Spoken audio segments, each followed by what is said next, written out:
Well, today we're not going to just talk about interest rates or even mortgages. I actually want to talk about something way bigger. Is the American dream still alive? Because right now, for millions of would be home buyers, the answer it might be a painful no. So let's roll the numbers. Then I'm going to show you how to fight back.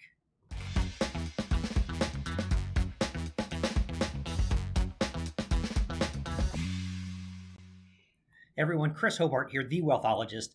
Now, today, I want to tackle a tough question that hits a lot closer to home than most headlines.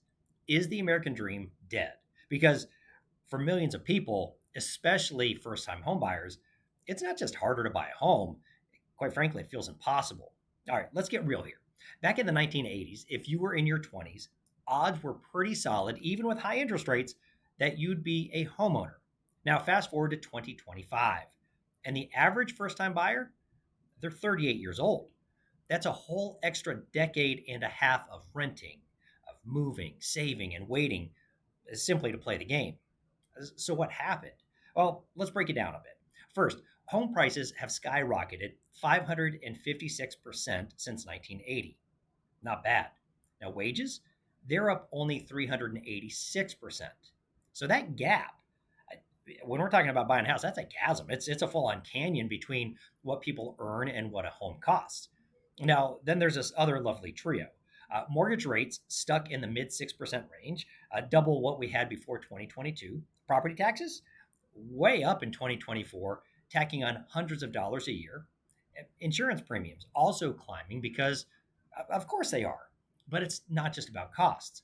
The US is actually short about 3.7 million homes.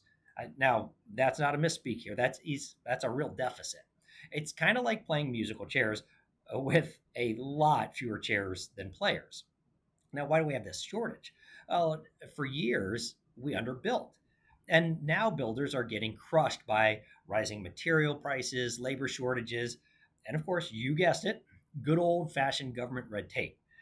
Now, the National Association of Home Builders says nearly 25% of new home prices is just regulatory costs. So, yeah, almost a quarter of what you're paying, it's for bureaucracy. So let's talk a little bit about affordability. The Fed, uh, they have a tool called HOAM, what's called the Home Ownership Affordability Monitor. Now, this measures how much of your income would need to go towards buying a home, not just the mortgage, but the taxes, the insurance, the whole deal, right? In July 2025, it hit a record. 47% of a median household's income goes towards a median priced home. Do the math on that. That's almost half of your take home going to pay for the house, gone, just to keep a roof over your head. Now, for context, the benchmark for affordability is 30%. So we're not just off track, we're in a different galaxy. Now, here's a real kicker: first time home buyers made up just 24% of home purchases last year. That's the lowest on record, going all the way back to 1981. So, what do we do? Do you just give up? You may have some loved ones going through this right now. Do they just say, forget about it? I'm going to say no, not on my watch, at least.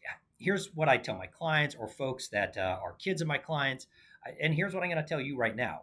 First and foremost, reframe the dream.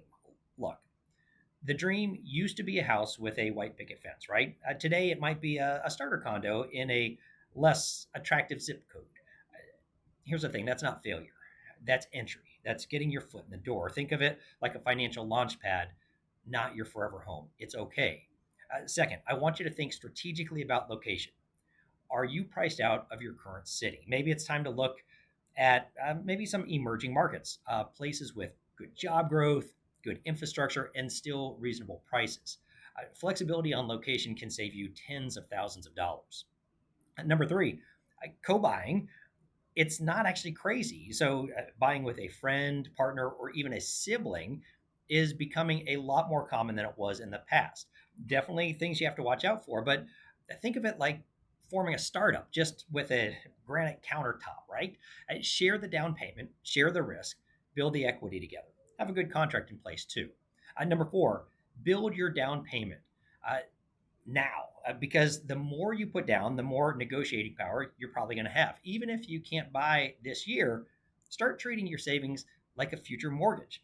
Every dollar is going to count towards that future purchase. Number five, run the numbers. Affordability isn't just about price, it's about monthly cash flow, cash flow, cash flow, cash flow. Use some online calculators, talk to a mortgage advisor, understand you can actually afford before you fall in love with a Zillow listing.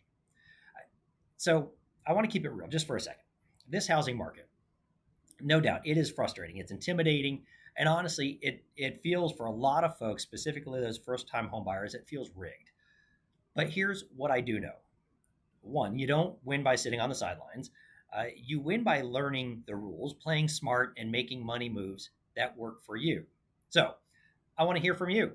What does the American dream look like to you now? Perhaps you're retired and this is not a concern, but maybe you've got kids or grandkids going through this, or maybe you are one of those kids or grandkids. What does it look like for you? Is it still a dream of home ownership? Is it financial freedom in a different form? Drop your answers in the comment section below, and let's have a good conversation about this specific topic.